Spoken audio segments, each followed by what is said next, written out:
Hi friends, I am Abhishek. Welcome to my YouTube channel the ocean of structure. तो अभी जो हमारा video discussion चल रहा है वो एम लक्ष्मीकांत का 5th चैप्टर है और आज का जो वीडियो पार्ट है वो है 3।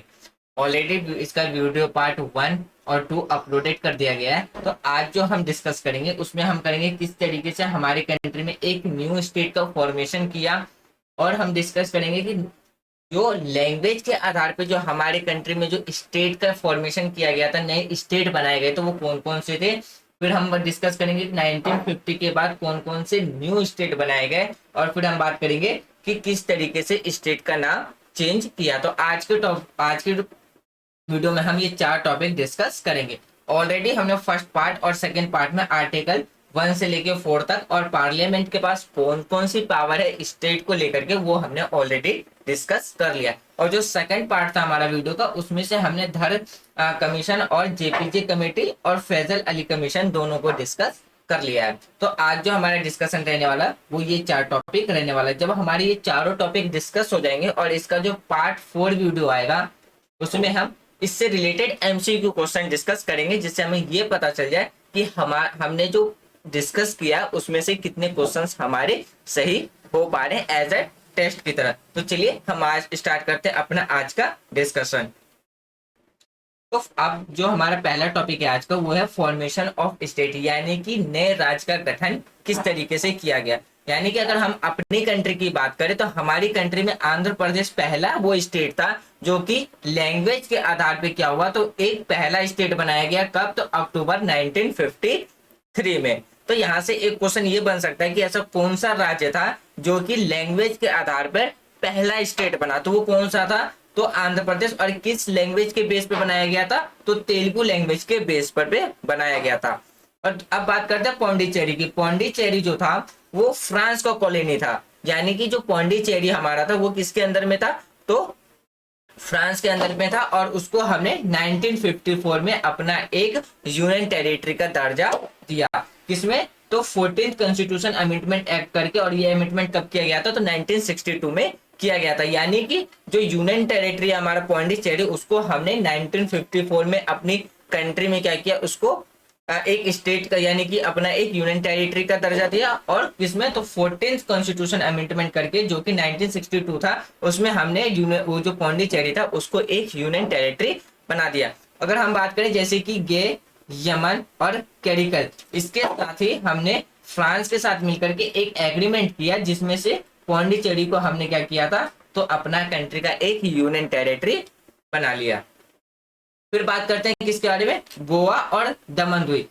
गोवा और दमन द्वीप को अपनी कंट्री में स्टेट और यूनियन टेरिटरी बनाने के लिए हमने क्या किया था? तो ऑपरेशन विजय चलाया था। क्या चलाया था? तो ऑपरेशन विजय। यानी कि ऑपरेशन विजय चला करके जो सैनिक कार्रवाई था, यानी कि एक मिलिट्री एक्शन था, इसके थ्रू हमने क्या किया, तो गोवा और दमन द्वीप को अपनी कंट्री में एज अ स्टेट, जो कि किसमें 56 कॉन्स्टिट्यूशन अमेंडमेंट एक्ट करके हमने इसे अपनी कंट्री में एक नया राज्य स्थापित किया था। तो यहां से एक क्वेश्चन बन जाता है, विजय जो ऑपरेशन है, यानी कि ऑपरेशन विजय, ऑपरेशन विजय वो किसके लिए चलाया गया था? तो वो चलाया गया था गोवा और दमन द्वीप को अपनी कंट्री में मिलाने के लिए। और इसके लिए हमने कौन सा किया था? तो 76 कॉन्स्टिट्यूशन अमेंडमेंट किया था। और कब किया था? तो 1987 में किया था। अब आता है कि लैंग्वेज के आधार पर कौन कौन सा स्टेट बना। तो लैंग्वेज के आधार पर गुजरात हमारा एक स्टेट बना था। कब? 1960 में, जिसे हमने बॉम्बे से सेपरेट करके एक लैंग्वेज आधार पर, यानी कि गुजराती के लैंग्वेज आधार पर हमने क्या बनाया, एक गुजरात स्टेट बनाया। उसके बाद मेघालय को हमने क्या किया था, एक सब स्टेट यानी कि एक उपराज्य का दर्जा दिया था 1969 में। लेकिन 1972 में इसे मणिपुर को पूरा किया, तो एक मणिपुर और त्रिपुरा को एक साथ पूरा राज्य का दर्जा दे दिया गया। और हरियाणा को हमने कब बनाया था? तो 1966 में पंजाब से सेपरेट करके हमने हरियाणा को एक नया राज्य बनाया। और चंडीगढ़ को पंजाब से ही अलग करके 1966 में एक यूनियन टेरिटरी का दर्जा दिया था। अब बात करते हैं 1950 के बाद जो हमारी कंट्री में जो नए स्टेट बनाए गए। तो आंध्र प्रदेश किससे अलग करके बनाया गया था? वो बनाया गया था हमारा तमिलनाडु से अलग करके। जैसे कि हम बात करें 1953 में curving out the centre area of the state of Chennai. यानी कि 1953 का जो अधिनियम था उसके द्वारा हमने क्या किया था, चेन्नई के राज्य के कुछ क्षेत्रों को निकाल करके भाषाई आधार पर हमने किसका गठन किया था, तो आंध्र प्रदेश एक नए राज्य का गठन किया था। 1960 में हमने महाराष्ट्र से गुजरात को सेपरेट करके क्या किया था, तो एक नया स्टेट बनाया था। यानी कि हमने 1960 में महाराष्ट्र को दो पार्ट में डिवाइड कर दिया, एक था हमारा महाराष्ट्र और दूसरा हमारा क्या बना था, गुजरात। फिर हमने जो कि हमारा त्रिवनकोर कोची था उसकी जगह पे हमने क्या किया, एक केरल नए राज्य को क्रिएट किया था, तो किसमें, स्टेट रीऑर्गेनाइजेशन एक्ट 1956 के तहत। फिर वहीं पे राज्य के पुनर्गठन यानी कि स्टेट रीऑर्गेनाइजेशन एक्ट 1956 के तहत हमने मैसूर से किसे, तो एक न्यू स्टेट को कवर किया जो था हमारा कर्नाटका। और फिर 1973 में हमने इसका फिर नाम क्या रखा था, तो 1973 में इसका नाम कर्नाटका रख दिया। और 1956 जो स्टेट रीऑर्गेनाइजेशन एक्ट था उसमें से हमने मैसूर को क्या किया, तो एक स्टेट का दर्जा दिया था।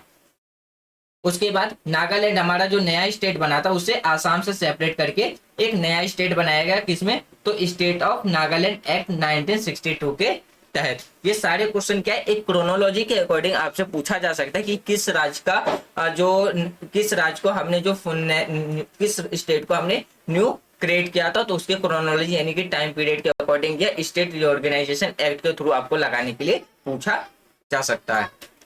अब बात करते हैं कि जो इसी में हरियाणा को जो क्रिएट किया गया था वो किससे, पंजाब रीऑर्गेनाइजेशन एक्ट 1966 के तहत पंजाब से अलग करके हरियाणा को अलग एक नया राज्य बनाया गया था। हिमाचल प्रदेश को union territory of Himachal Pradesh by Himachal Pradesh state act 1970, यानी कि हिमाचल प्रदेश स्टेट एक्ट 1970 के तहत क्या है, हमने हिमाचल प्रदेश को एक स्टेट का स्टेटस यानी कि एक राज्य का जो क्षेत्र यानी कि एक राज्य का क्षेत्र यानी कि एक राज्य का हमने स्टेटस उन्हें दिया था, किसमें, तो 1970 यानी कि हिमाचल प्रदेश स्टेट एक्ट 1970 के तहत।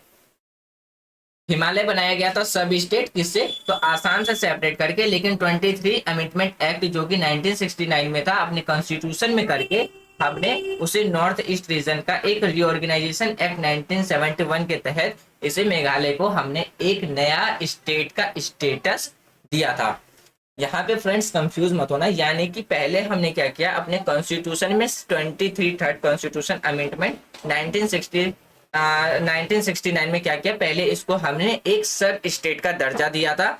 और फिर north eastern region reorganisation act 1971 के तहत हमने मेघालय को पूरा क्या किया, तो एक स्टेट का यानी कि एक स्टेट का स्टेटस हमने प्रोवाइड करा दिया। मणिपुर और त्रिपुरा को, यानी कि अगर हम मणिपुर और त्रिपुरा की बात करें तो इसे भी northern eastern region reorganisation act 1971 के तहत हमने मणिपुर और त्रिपुरा को पूरा एक न्यू स्टेट का स्टेटस दिया था। अब बात करते हैं सिक्किम को। सिक्किम हमारी कंट्री का एक कोई भी पार्ट नहीं था, इसीलिए हमने 36 कॉन्स्टिट्यूशन अमेंडमेंट एक्ट 1975 में इसे हमने अपनी कंट्री का एक स्टेटस प्रोवाइड कराया। सिक्किम पहले हमसे अलग था और सिक्किम में कहा गया कि सिक्किम के जो वहां के जो शासक थे उनके द्वारा कहा गया कि हम भी भारत में मिलना चाहते हैं, इसीलिए हमने 36 कॉन्स्टिट्यूशन अमेंडमेंट एक्ट करके जो कि 1975 में किया गया था उसको करके हमने सिक्किम को अपने कंट्री का एक नया स्टेट के रूप में हमने इसे स्वीकार कर लिया। फिर बात करते हैं मिजोरम के बारे में। मिजोरम राज्य अधिनियम यानी कि जो मिजोरम स्टेट एक्ट 1986 था उसके तहत हमने मिजोरम को भी क्या किया, तो एक राज्य का स्टेटस प्रोवाइड कराया। और अरुणाचल जो कि हमारा अरुणाचल एक्ट 1986 था उसके रूप में भी हमने क्या किया, अरुणाचल प्रदेश को हमने एक न्यू स्टेट का स्टेटस प्रदान किया, यानी कि एक नया स्टेटस हमने इसे माना। फिर गोवा की बात करते हैं तो गोवा और जो दमन द्वीप था उसका जो रीऑर्गेनाइजेशन एक्ट 1987 था, इसमें हमने दमन द्वीप को एक यूनियन टेरिटरी और गोवा को एक स्टेट के रूप में इनको स्टेटस प्रोवाइड कराया। और छत्तीसगढ़ पंजाब से अलग करके यहाँ पे जो हमारा छत्तीसगढ़ है, छत्तीसगढ़ को हमने मध्य प्रदेश से अलग करके 18 कॉन्स्टिट्यूशन अमेंडमेंट एक्ट 2000 के तहत 2000 में हमने इसे एक नया स्टेट बनाया। उसी तरीके से 84th कॉन्स्टिट्यूशन अमेंडमेंट एक्ट करके, जो कि 2000 में हुआ था। इसमें से हमने उत्तर प्रदेश से कुछ एरिया को अलग करके हमने क्या किया था, तो उत्तराखंड बनाया था। और उसी तरीके से ये same 84th constitution amendment act जो कि 2000 में किया गया था, उससे हमने बिहार से अलग करके झारखंड एक नया स्टेट बनाया। तो जिसके वजह से आज के टाइम पे हमें क्या है, हमारी कंट्री में 28 स्टेट और 8 यूनियन टेरिटरी देखने को मिलते हैं। क्यों? क्योंकि हमने अपनी कंट्री में से बहुत से जो स्टेट थे जिनका एरिया बड़ा था, उस एरिया को हमने डिक्रीज करके यानी कि घटा करके नए नए स्टेट को क्या किया था, यानी कि जिस स्टेट का एरिया बड़ा था तो हमने उसको लैंग्वेजेस आधार पे क्या किया कि उस स्टेट को डिवाइड करके एक नए नए राज्य के रूप में स्थापित करते गए। अब बात करते हैं कि हमारी कंट्री में जो स्टेट का जो नाम चेंज हुआ वो किस तरीके से हुआ। यानी कि जब सबसे पहले जो अगर नाम चेंज किया गया था वो किया गया था उत्तर प्रदेश का। यानी कि अगर हम बात करें उत्तर प्रदेश का जो सबसे पहला नाम था वो क्या था, यूनाइटेड प्रोविंस। तो हमने इसका नाम बदल करके 1950 में क्या रखा, तो उत्तर प्रदेश नाम रखा। उसके बाद 1969 में जो नाम चेंज किया गया था तो हमने मद्रास का नाम चेंज करके क्या रखा, तो तमिलनाडु रखा। फिर उसके बाद जो नाम चेंज किया गया था 1992 में जो यूनियन टेरिटरी ऑफ दिल्ली है उसको हमने national capital of territory of Delhi के रूप में क्या किया, तो घोषित किया। और हमने दिल्ली को क्या है, status of fulfil flag state के रूप में, जो कि 69th कॉन्स्टिट्यूशन अमेंडमेंट 1991 के तहत हमने इसे नामांकित किया था। उसके बाद 2006 में हमने उत्तरांचल का नाम चेंज करके उत्तराखंड कर दिया, जिसे आज के टाइम पे हम क्या रहे, तो उत्तराखंड के नाम से ही जानते हैं। अगर 2006 से पहले की बात करें तो उत्तराखंड का नाम क्या था, तो उत्तरांचल था। लेकिन 2006 में उत्तरांचल नाम चेंज करके क्या कर दिया गया, तो उत्तराखंड कर दिया गया। उसी तरीके से हमने उसी वर्ष यानी कि 2006 में हमने क्या किया, तो जो हमारा पुडुचेरी था, यानी कि जो हमारा पुडुचेरी था, पौंडीचेरी था, पौंडीचेरी का नाम बदल के हमने क्या कर दिया, तो पुडुचेरी कर दिया। और 2011 में हमारा जो उड़ीसा था, उड़ीसा का नाम बदल करके उड़ीसा कर दिया। तो फ्रेंड्स ये था हमारा आज का डिस्कशन, जिसमें हमने एम लक्ष्मीकांत का जो 5th चैप्टर है यूनियन एंड इट टेरिटरीज उसको आज कंप्लीट कर लिया। अब इस वीडियो का जो पार्ट 4 आएगा जिसमें हम इसके एमसीक्यू क्वेश्चंस डिस्कस करेंगे और देखेंगे कि किस तरीके से कॉम्पिटिटिव एग्जाम में क्वेश्चंस इस चैप्टर से पूछे जा सकते हैं और प्रीवियस ईयर में यानी कि पिछले साल में किस किस एग्जाम में इससे रिलेटेड क्वेश्चन पूछे गए। तो इस चैप्टर में जो हमने टॉपिक डिस्कस किया, तो पहला मतलब जो टॉपिक डिस्कस किया कि किस तरीके से हमारी कंट्री में स्टेट के नाम चेंज हुए, 1950 के बाद किस तरीके के नए नए स्टेट क्रिएट किए गए, लैंग्वेज के आधार पे किस तरीके से स्टेट को बनाया गया। फिर हमने इसमें डिस्कस किया था फैजल अली कमीशन के बाद हमने धर कमीशन और जेपीजे कमेटी के बारे में डिस्कस किया। उसके बाद हमने इसमें 100 कॉन्स्टिट्यूशन अमेंडमेंट देखा जो कि 2015 में किया गया था और इंडिया और बांग्लादेश ने अपनी जो लैंड डिस्ट्रीब्यूट था उसको किस तरीके से रिजॉल्व किया। फिर हमारे कॉन्स्टिट्यूशन में 1 से लेकर 4 तक में जो प्रीएम्बल के बाद जो आर्टिकल 1 से लेकर 4 तक फर्स्ट पार्ट और फर्स्ट शेड्यूल में दिया गया है, तो उसमें हमने डिस्कस किया कि पार्लियामेंट के पास कौन कौन से अधिकार हैं स्टेट और यूनियन टेरिटरी को लेकर के, वो सब हमने डिस्कस किया है।